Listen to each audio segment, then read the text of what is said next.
एक तरुण 21 जूनला रात्री 3 वाजण्याच्या सुमारास त्याच्या मोठ्या भावाच्या रूममध्ये प्रवेश करतो. त्याच वेळी रूममध्ये भाऊ, वहिनी आणि 2 मुले झोपलेली असतात. त्याच वेळी तरुण त्यांच्या भावाच्या डोक्यावर जिम मधील रॉडने वार करतो. जोपर्यंत भावाचा मृत्यू होत नाही तोपर्यंत तो मारत राहतो. त्यानंतर बाजूलाच झोपलेल्या वहिनीचा देखील तो गळा दाबतो. त्याचबरोबर पुतण्याचाही गळा दाबतो. त्याच वेळी त्याच्याबरोबर असलेली 9 वर्षाची मुलगी हे सर्व पाहते.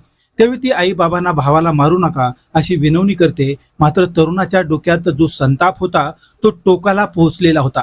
त्याच वेळी 9 वर्षाच्या पुतणीला तो गप्प बसण्यास सांगतो. त्याच वेळी तिचे तोंड दाबिले जाते आणि तिला एका बाजूला बांधलं जातं. पुतणी त्याला वारंवार म्हणत असते की कोणालाही मारू नका, पण त्या तरुणानं थोडी सुद्धा दया माया दाखवली नाही. तो त्याचे काम करत राहिला.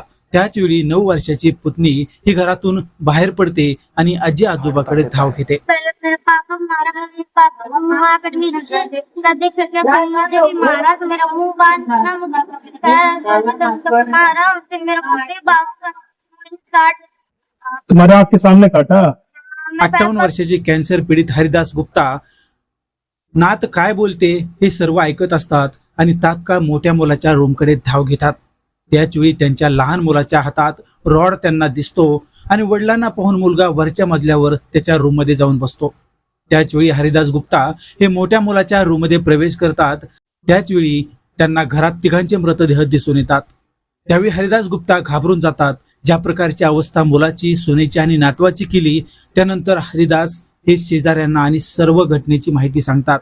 त्यानंतर पोलिसांना फोन करतात आणि पोलिसांना माहिती दिल्यानंतर पोलीस देखील घटनेचं गांभीर्य ओळखून तात्काळ घटनास्थळी पोहोचतात.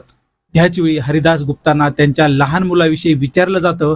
तेव्हा तो दुसऱ्या मजल्यावर त्याच्या रूममध्ये असल्याचं तिचे वडील सांगतात. पोलीस दुसऱ्या मजल्यावर पोहोचतात. त्याच वेळी त्याच्या हातामध्ये रक्ताने भरलेला मुंडासा असतो. मुंडाशाने त्याने तिघाला संपवलं असतं. पोलीस त्याच्या जवळ जातात. मात्र त्या तरुणाच्या चेहऱ्यावर कोणत्याही केलेल्या कृत्याचा ना परिणाम होता ना काही टेन्शन होतं, अथवा त्याला कोणता पश्चाताप देखील होत नव्हता. त्याच वेळी पोलिसांनी त्याची कसून चौकशी करायला सुरुवात केली. त्यावेळी त्याने अतिशय धक्कादायक माहिती दिली. नेमकं तरुणाच्या डोक्यात काय होतं, त्यानं कशामुळं भावाला, वहिनीला आणि पुतण्याला मारलं, तेच आपल्याला या व्हिडिओच्या माध्यमातून जाणून घ्यायचं आहे. मित्रांनो, यासाठी आपल्याला जावं लागलं उत्तर प्रदेश राज्यातील गोरखपूर जिल्ह्यातील बासगाव नावाचे एक ठिकाण आहे. या ठिकाणी हरिदास गुप्ता राहतात. त्यांना 2 मुले, एक अमित गुप्ता आणि दुसरा अरुण गुप्ता. अमित गुप्ता याचा विवाह 12 वर्षापूर्वी रंजना यांच्याबरोबर झालेला होता. त्यानंतर अनेक वर्षापासून त्यांना अपत्य न झाल्यामुळं अमित गुप्ता यांनी त्यांच्या बहिणीची मुलगी ही दत्तक घेतली होती. मुलगी दत्तक घेतल्यानंतर ते इतर शहरामध्ये जाऊन कलर देण्याचं, पेंट करण्याचं काम करत होते.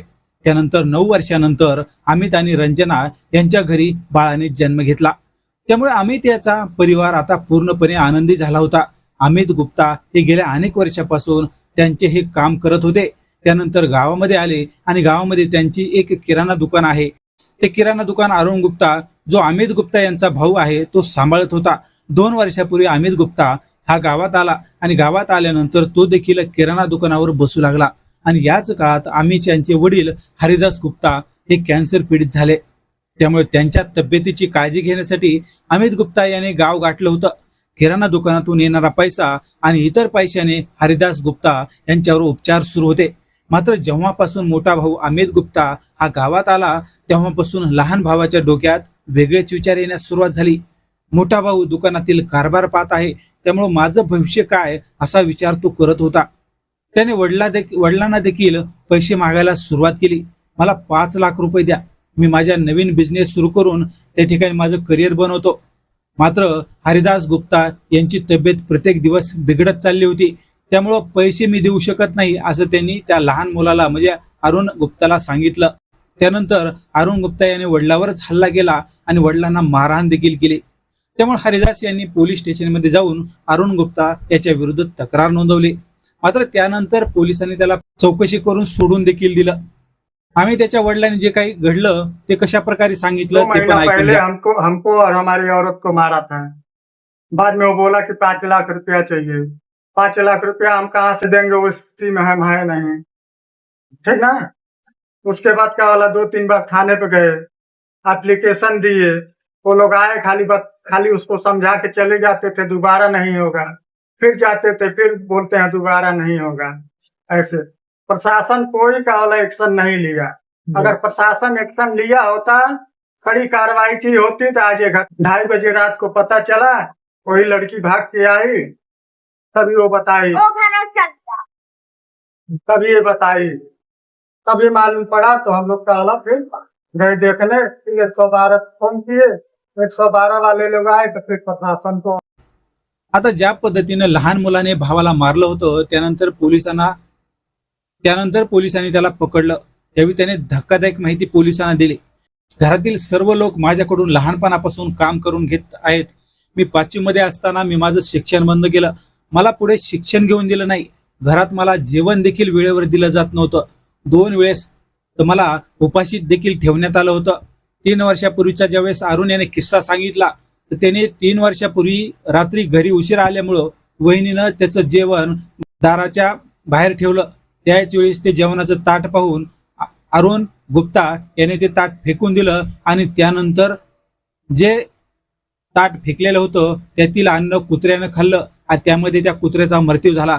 म्हणजेच माझ्या वहिनीने मला मारण्याची पूर्ण प्लॅनिंग पूर्वीच केली होती, असं देखील तो पोलिसांना सांगत होता।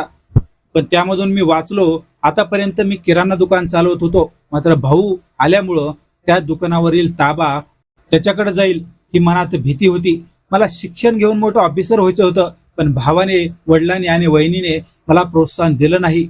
मला केवळ काम सांगून ते काम करून घेत होते। त्याचे पैसे देखील मला मिळत नव्हते। माझ्या मोबाईलमध्ये रिचार्ज करण्यासाठी देखील माझ्याकडे पैसे नव्हते। त्या सर्व गोष्टीला मी वैतागलो होतो। ज्या पद्धतीने भावाला, वहिनीला मारलं, त्याच पद्धतीने वडिलांना देखील मारायचं होतं। मात्र सर्व लोक जागे झाले, त्यामुळे वडील जिवंत राहिले। अशा प्रकारे त्याने पोलिसांना माहिती सांगितली। या प्रकरणी पोलिसांनी जी विशेष माहिती दिली ते देखील आपण जाणून घेऊ। भ्रमण तथा फॉरेंसिक टीम की रवानगी होकर के मौके का मुआयना किया जाता है। मौके के मुआयने के दौरान ये पता चलता है कि एक कमरे में 3 डेड बॉडीज हैं, और जिसमें से एक व्यक्ति अमित गुप्ता की डेड बॉडी है और उनकी पत्नी रंजना गुप्ता की डेड बॉडी है, और साथ ही साथ एक छोटा बच्चा रियांश, जिसकी उम्र लगभग 2.5 से 3 साल, उसकी डेड बॉडी। क्या वजह रही हत्या की? घटना की जो वजह है, वो घटना की वजह में ये है कि परिवार में 2 भाई थे। जानकारी जो अभी मिल के आई है, उस प्रारंभिक जानकारी के अंतर्गत कि जो नाबालिग लड़का है वह कुंठा से ग्रसित था कि परिवार में उसके साथ भेदभाव वाला व्यवहार किया जाता था। ना उसको खाने को ढंग से मिलता था, ना ही कपड़े उसको पहनने को ढंग से मिलते थे, और कुछ वो अपनी ज़िंदगी में आगे करना चाहता था, लेकिन ऐसा कुछ करने का माहौल घर से नहीं मिल रहा था। अशा प्रकारे एका छोट्या भावाने मोठ्या भावाचा संपूर्ण परिवार संपवला होता। लहानपणापासून त्याच्या मनावर झालेले परिणाम, घरात मिळत असलेली तुच्छतेची वागणूक यामुळे गेल्या अनेक वर्षापासून मनात असलेला राग त्याने व्यक्त केला। सध्या पोलिसांनी त्याला ताब्यात घेतलेला आहे। त्याची कसून चौकशी देखील सुरू आहे। मात्र मित्रांनो, यामध्ये आपण कोणालाही बदनाम करत नाही अथवा परेशान देखील करत नाही, परंतु ज्या प्रकारे लहान भावाने संपूर्ण कुटुंब संपवले, यामध्ये मार्ग देखील निघाला असता, पण डोक्यात असलेला संताप यामुळे हे सर्व प्रकरण घडलं। तुम्हाला याविषयी काय वाटतं? तुमची प्रतिक्रिया नक्की व्यक्त करा। तर पुन्हा भेटूया, तोपर्यंत धन्यवाद।